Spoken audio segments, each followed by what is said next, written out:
வாழ்வோம் வாழ்விப்போம். இது இறைவாக்கு. இறைவனிடமிருந்து தன் அடியார்களுக்கு வழங்க பெறும் அருளமுதம். ஒன்றாம் அருளமுதம். வாசம். வாக்கு 1. நான் உங்கள் மத்தியில் வாசம் செய்கிறேன். அன்பு கண்களை கொண்டு என்னை தரிசியுங்கள். ஆரவாரத்தை அப்புறப்படுத்தினால் மட்டுமே நீங்கள் அமைதியை ஸ்பர்சிக்க முடியும். வாழ்வோம் வாழ்விப்போம். இறைவன் ஞானவெளி மெய்பிரான் ஞான சித்தர் அருளிய கால் தடம் நூலிலிருந்து தலைப்பு பட்டினத்தார். குரு உங்கள் பூர்வத்தையே அறியுமாற்றல் மிக்கவர். அவரிடம் மறைப்பதும் பொய் சொல்வதும் உங்களுக்கு கிடைக்க இருக்கும் நல்ல பலனை தடுக்கும். மண்ணில் கர்மாவை போக்க எப்போது குரு மட்டுமே தன் ஒரே உறவாக இருக்கிறாரோ அதுவரை புது கர்மா ஒட்டுவதில்லை. ஆரம்பத்தில் நான் குருவை மட்டுமே நம்பினேன். இப்போது எனக்கு வேறு உறவு கிடைத்தது என்றால் அதற்கு தக்கவே பலனும் அமையும். மண்ணை தாண்டி விண்ணை தொட ஆயுள் முழுவதும் தொண்டு செய்ய வேண்டும். அதுவும் குருவிற்கு மட்டுமே. இதில் தவறும் போது நடக்கும் நிலை என்ன என்பதற்கு இது சான்று. அரச பதவி, நாடு, சொத்து, சுகம், மனைவி, உறவு என்று அனைத்தையும் உதறிவிட்டு பட்டினத்தாரின் சீடரானார் பத்திரகிரியார். பவ்யமாக பணிந்து தொண்டு செய்தார். திருவோடை எடுத்து தெருவோடு அலைந்து உணவு பெற்று குருவிற்கு பரிமாறி மீதியை தான் உண்டு வந்தார். காலம் உருண்டது. பத்திரகிரியாரும் கண்ணும் கருத்துமாக குருவை பராமரித்து வந்தார். பிச்சை பெற்று வந்து உணவிடுவது மற்ற நேரமெல்லாம் குருவின் காலை பிடித்து அமிக்கு கொண்டு பாதத்தில் படுத்திருப்பார். சில ஆண்டுகள் ஓடின.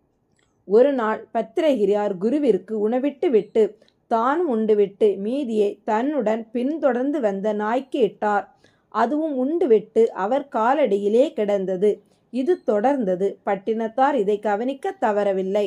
ஒருமுறை பத்திரகிரியார் பட்டினத்தாரிடம் தன் முன்ஜென்மா பற்றி கேட்டார். அதற்கு பட்டினத்தார், அதான் குடும்பம் நடத்துகிறாயே என்றார். பத்திரகிரியார் புரியாமல் நின்றார். போன ஜன்மா உன் காதலி. நீ வாக்கு கொடுத்துவிட்டு திருமணம் பண்ணாமல் விட்டு விட்டாய். அவள் இப்போது உன்னை தேடி இங்கு வந்து விட்டாள். உனக்கு பாசம் இருக்கிறது. சோறு போட்டு பராமரிக்கிறாயே என்றார். பத்திரகிரியார் பதறிவிட்டார். ஐயோ சாமி, எனக்கு ஒன்றும் தெரியாது என்றார். உண்மைதான். யாருக்கும் தன் முன் ஜன்மா புரியாது. ஆனால் அது வேதனைப்படுத்தும். ஞானக்கண் உள்ளவர்களுக்கே இதை பார்த்து ஊகிக்க முடியும். எப்போது தெய்வ கணங்களாக இருப்பவர்கள் மனதளவில் ஒத்து கணவன் மனைவி ஆகிறோம் என்று கையை பிடித்தாலே அது கந்தர்வ கல்யாணம் ஆகிவிடும். அந்த கணமே அவர்கள் கணவன் மனைவிதான். பஞ்சபூதங்களும் நவக்கோள்களும் கண்காணிக்க ஆரம்பித்துவிடும்.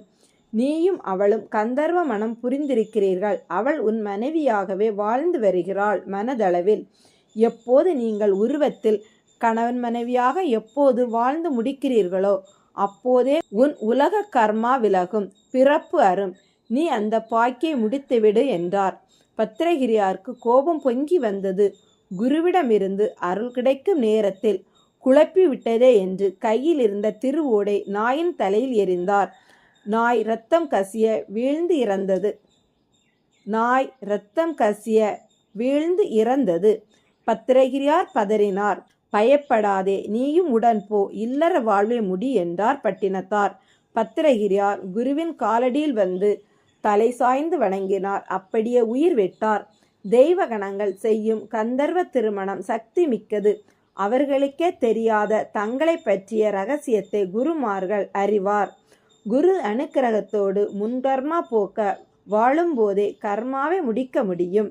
வாழ்வோம் வாழ்விப்போம்.